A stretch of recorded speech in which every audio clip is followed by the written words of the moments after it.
Hey, this is Rick Janson over in Denver, Colorado, and I am extremely excited to have on the show today my coach and mentor, Tim Harris with Tim and Julie Harris Coaching. Tim, welcome. Thank you, Rick, and thanks for having me on. This is fun. Hey, you're welcome. Yeah, so we're going to take a different tack today, folks. You know, normally we're talking about kind of what works and doesn't work in a cloud-based agency. I'm bringing Tim on today because he was one of the first to identify the changing market that's coming. He identified it 2 years ago, 3 years ago. And Tim, if you could just spend about 5 or 10 minutes with us, telling us about the changing market that we're in right now. Well, I mean, so that's not more than a 5 or 10 minute conversation, but I'll give them a shortcut. So we did a series of podcasts on our podcast, Real Estate Coaching Radio, where we talked, and I think, Rick, this is what you're referring to. We talked about the different phases of the changing market. And what Julie and I did when we were putting that together was we studied the market starting. So in real estate in our careers, we've been through arguably 3 down markets. The last one was obviously something completely different, but they all follow a very similar pattern as far as how the market behaves. And we are in right now in most of the country, we're in what Julie and I are referring to as a phase 2 market. And a phase 2 market is the hardest part. Now, let me preface this by saying other parts of the country are firmly in what we call a phase 3 market. A phase 3 market is a full-blown buyer's market. A phase 2 market is where you still have sellers doing aspirational pricing. You have agents with a lot of, really lack of skills. There's a huge skills gap on how to price listings, get them sold. There's just a lot of flux as far as what brokers are doing. Just in the past week, Rick, I'm sure you noticed, there has been story after story after story about these big sellers market type companies that are essentially going through their own, look, Zillow just fired their CEO, or he resigned, or whatever the politically correct way of doing it is. Keller Williams did the same thing. Big, huge brokerages all across the country are coming out and saying that their earnings are just absolutely terrible. I know some big developers, especially those on the West Coast, who are laying off people, and they're doing it as secretly and as quietly as, non-destructively as they can. But the fact is that we are in a phase 2 market in most of the country. And a phase 2 market, like I said, is where we're sort of crossing this bridge where you're crossing it from a hot seller's market over into this buyer's market. And most of the country is halfway across the bridge. It's a rickety old, sort of Indiana Jones type bridge, if you can visualize that. But on the other side of the bridge, the other side of that is a full-blown buyer's market, where if you fly up, Julie and I are just speaking to the great agents up at Douglas Elliman in Manhattan, and if you're up there and you're talking to those agents, they've been in that buyer's market for now going on 2 years. You go out to Greenwich, Connecticut, same thing, ferocious buyer's market. So the buyer's market is coming to everybody's market sooner or later. We're probably, if this cycle is anything like the previous one, which of course it will be, we're going to be in this buyer's market cycle for probably arguably the next 2 to 3 years, and nobody's going to be able to avoid it. Now, with that said, there are pockets of housing, even in the last crash, though this isn't going to be a crash, right? But during the last downturn in housing, just using nicer terms, there were pockets that were immune to the downturn, and they didn't lose value. But for the most part, houses are going to not increase in value, and they're also, in many cases, they're going to lose value. That's what's going to happen. New construction is also going to have a real hard time, because new construction now across the country, the cost per square foot on new construction is just outrageous. And so when a buyer's out there and they're trying to decide between a slightly used home and a new home, and the new home's going to cost $200 to $300 a square foot, and they can buy a slightly used home, maybe even the exact same builder and whatnot, for less than $200 a foot. Well, there goes the builder's market too. So that's the other segment of the market that we need to be on the lookout for. But these are normal cyclical things, and like I said, most of the country's in a phase 2 of this just 5-phase correction. If you want to learn more about that, you can just go to iTunes and look up Real Estate Coaching Radio, or go over to our main website, timandjulieharris.com. Use the little search widget on there. Just put in the word reset, and then you'll find the 4 podcasts we did on that topic. Those 4 podcasts were so informative, and they're really great. Well, You're welcome. I think a lot of people are really kind of getting amped up about the coming market. And agents, that firms, whether they're independent, codependent, or dependent on a national brand. Very good. So what works is in terms of lead generation? I mean, this is an agent-centric show, and they're all going to be wondering, well, in a down market, some of these agents have only been an agent in an up market. They don't know how to sell. Right. in a normal market, much less a buyer's market? What would you advise them? Well, so you know, you and I are just having a conversation, but of course, I know you already think like this. But the reality of it is most agents have only been in the business since, you know, the last few years. They've never actually had to survive, let alone thrive in a buyer's market. And it's going to, let's just be honest, it's going to wipe them out. There's not very many agents in the country right now that will be active agents in, you know, even probably 24 months. It's going to shift. There's going to be new agents coming in. That's the nature of this business. I don't remember the exact statistic, Rick. You might remember this. That something like, I think it was 4 years from now, 80% of the houses are going to be sold by people that don't even have real estate licenses yet. Translated, that virtually all the houses in 4 years that are going to be sold are going to be people or be transacted by agents who have yet to get into real estate. And there's such a massive amount of churn in this business. That's really what it is. You know, and what's working now is, or rather what worked in the seller's market to lead generate, the mindset approach to it is it's not going to work in this new market because it isn't. And what I mean by that, and the reason I was drilling down on agents that are only in this market since the, you know, seller's market, since say 2011, when the seller's market really kicked in, those agents only really know how to do passive lead generation. And that's, you know, that's the buying of buyer leads. That's the Zillow. That's all the different types of things that you guys have thought to be normal, because in your real estate careers, it was normal just to pop in the business and buy buyer leads. It even goes as far as, you know, geographic farming. That's buying buyer leads. It goes as far as just doing any kind of social networking. That's an attempt, anything that's passive. The rule is anything that does not put you in direct contact with someone who has their hands up in the air right now saying, yes, I have a house to sell. Notice I'm not talking about buyers, but yes, I have a house to sell. Anything that doesn't put you in direct contact with a seller that says that is right now ready to list their house is a passive activity, and almost certainly is going to be a waste of time, maybe not a complete waste of time, but a very close to complete waste of time in a market like what we're in now. And that's going to be a mind blower for a lot of agents, because that means they're going to have to, as you said, Rick, learn skills that they've been I don't think they've been avoiding learning, truthfully. I think it's because no one's ever told them they have to learn. So if you've only been in the business since 2011, you've been blessed with the seller's market, but you've also been cursed with the seller's market, because it's given you a false sense of security about what you maybe do or don't know and how you're going to survive when the market changes. And look at all the expired listings. I mean, expired listings for the next 2 or 3 years, that's the single best opportunity for real estate agents. There's no doubt in my mind, in terms of making money, right? I mean, there's bigger opportunities, and I think we're going to talk about that in a second. But the reality of it is if you're listening to this right now, you know, replay, or even, you know, say it's 2019, if you're listening to this anytime between 2019, 2020, 2021, and probably 22, your single best opportunity in real estate is not going to be forming a team, not worrying about your brand, not building a website, not doing geographic farming, not worrying about your logo, not worrying about all this other trendy bullshit. It's going to be learning how to master the art of becoming your market's best expired listing specialist. That is where you're going to make your most money. And that's a skill set, but you can all learn it. And once you learn it in a market like this, you're going to be so thankful that market's in transition, because all the expired listings that pop up. I had a call today, Rick, with a great agent in Tennessee. And, you know, his homework was to call expireds. You know, we talked about 2 or 3 previous coaching calls, and he finally was making a commitment to do it. Well, he only said in his total market that there was like 45 expireds in the last 60 days. And I didn't believe him, because there's no way that was true. And so it turned out he was defining his market by this tiny little 5-mile radius around his house, because he was like trying to make an excuse for him not to really do the real work. And so I, you know, admonished him on that. I said, well, let's push it out. How far, if it was a great motivated seller, how far out would you be willing to drive one way? He said 45 minutes.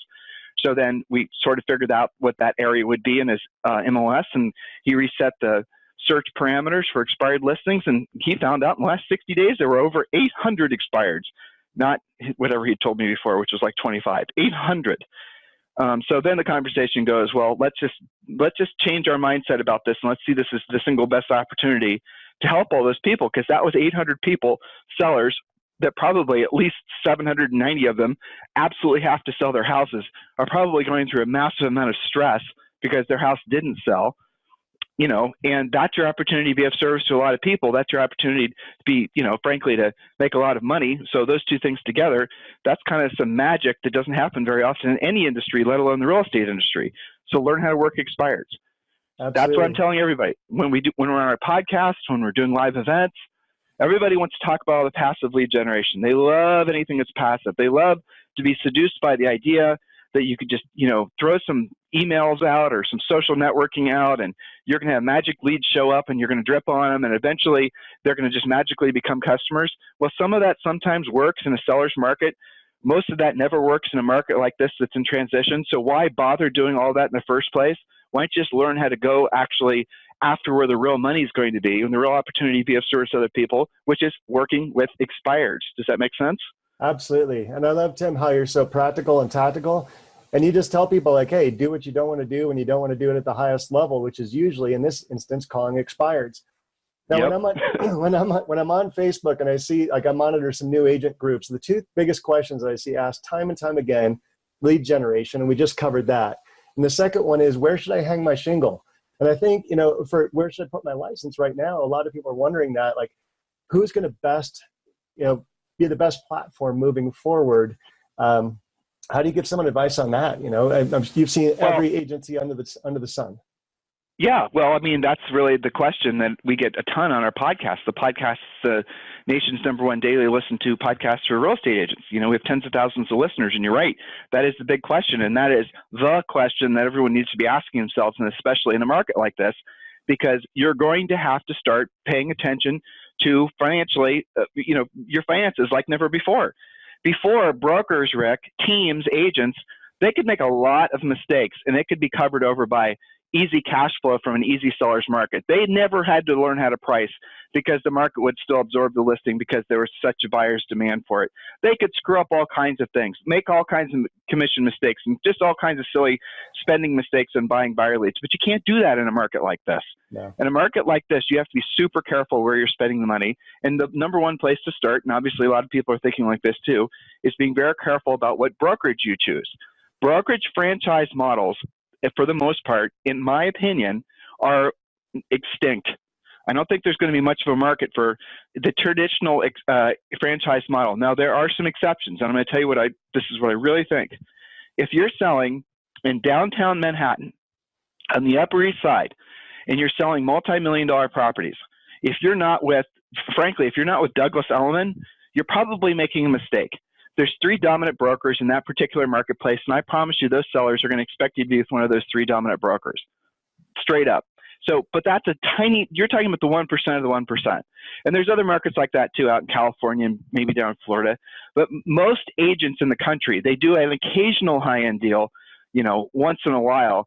So that doesn't really apply to them. Even agents that work and live in those markets like Manhattan, they probably have business that's other place other than those immediate markets. But just before I answer your question completely, I will tell you that there are markets where if you're working on the very, very upper echelon of pricing, you probably want to be really, it's the Ferrari market. It's the Rolls Royce market. It's the market where, people are going to expect you to, have a certain brand affiliation. And if you don't, it'll actually work against you. Now, again, that is only pertaining to a minority of the agents out there, tiny, tiny, tiny minority. For the rest of the agents, I have never seen in the past 2 years, or 20 years rather, of Julie and I been in the real estate business, I've never seen anything as cool as EXP, for sure. EXP Realty, from an agent's perspective, is the single best opportunity I've seen. There is no doubt in my mind that's true. And I researched the crap out of it. I don't have a real estate license, so I'm just saying this strictly from a perspective of helping agents. And agents out there, if you're looking for an opportunity to, frankly, just from every perspective that I've seen, well, Rick, you're with EXP, so I'm sure you can back this up, but the commission split, obviously more advantageous to agents. The technology, all the things the agents look for in a brokerage, and obviously the revenue share thing is going to create financial options for agents they might not otherwise have. But in a market like this, #1 job is to shift your mindset about lead generation, obviously, and realize that you're going to have to learn how to proactively lead generate. And then go through your damn credit card and start canceling all the bullshit you've been paying for that's passive lead generation. And I'm talking, many of you are, Rick, I don't mean to embarrass you, but do you use a CRM? I'm sure you do, right? I do. Yeah. I use KV Core now. Oh, well, hell, then, I know you get that free with EXP, so that's not a good example. But what did you use before? I used Lion Desk. It was like $25 a month. That's not terrible, right? Yeah, So, but what a lot of agents are doing is they're spending $200-$300 a month on these CRMs that they don't even know how to use. Oh yeah, I could never go to Commissions Inc. because it was like $500-$700 a month. It was ridiculous. It is ridiculous. And so but these CRM type companies, they know that most agents are going to subscribe and never use the services. It's like owning a gym, You have a bunch of people that get real geeked up to use a CRM and get their business organized the first part of the year, and the second part of the year, they forget their login, but they keep paying for it because they think they're supposed to have it. Most agents do not need a fancy CRM. But, I mean, you just brought up a good point. EXP gives you a kick-ass CRM as part of their tech fee. That's kind of a home run. But if you just go through, really, agents listening, this is the bottom line. If you're not yet realizing that the market has shifted into a full-blown buyer's market, and I'm sure you're going to have people listening to this interview and replay years from now, so they're going to be going, well, they were right. I should have listened. Well, I'm telling you right now, number one job is to stop trying to passively lead generate. Learn how to actually go after the business yourself. And number two, do yourself a favor and cut your business expenses now while you still can.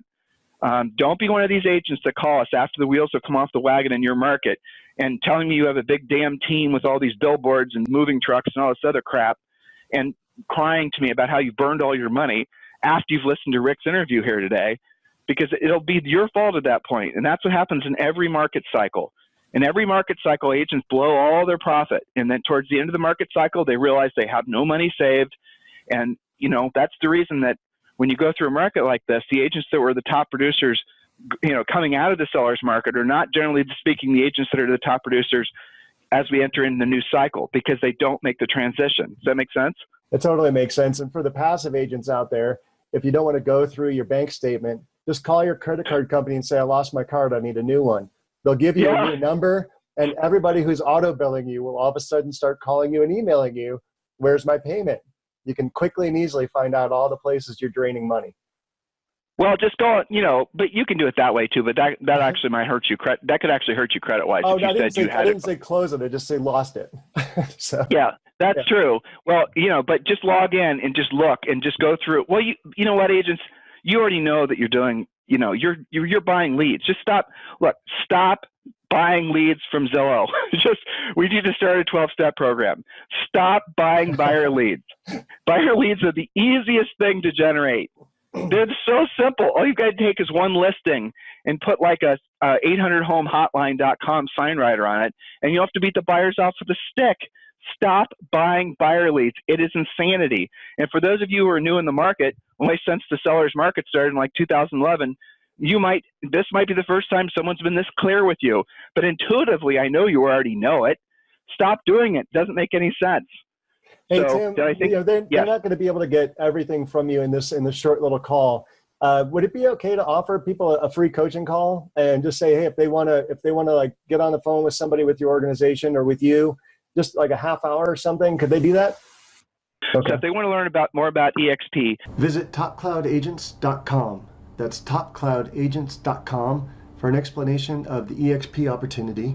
And if they want to have a free coaching call, which is what you were talking about, visit freecoach.co. freecoach.co. And when they do that, they're also going to be entitled to not just a free coaching call with a new member coach, but we're also going to give them the real estate treasure map, which is the fill-in-the-blank business plan, which everyone raves about. Let's see, Think and Grow Rich for Real Estate, which is Napoleon Hill's public domain book that we added a lot of real estate stories to and real estate content to. So it kind of brings it home, the different points in that book, which is, if you've never read that book, it's fantastic. We're going to give that to you for free. And there's 6 other books, too, that we give you just because you've requested a free coaching call. Visit freecoach.co. freecoach.co. That's awesome. Well, hey, Tim, thank you so much. I mean, every time I talk to you, I learn so much. And I hope, for years to come when people are seeing this, that they get a light bulb that goes on and wake up and visit timandjulieharris.com and dive into some of your trainings, or that they simply do the texting that you were talking about and take advantage of those generous offers. I really appreciate it. Yeah, it's always my pleasure, Rick. You're a great agent, and I appreciate the fact that you're here. This is a pun. It's sobering to talk to someone like you from Colorado. Get it? Very good. Very good. All right, Tim. Well, hey, thanks so much. I appreciate you. You too. All right. Bye-bye. Bye.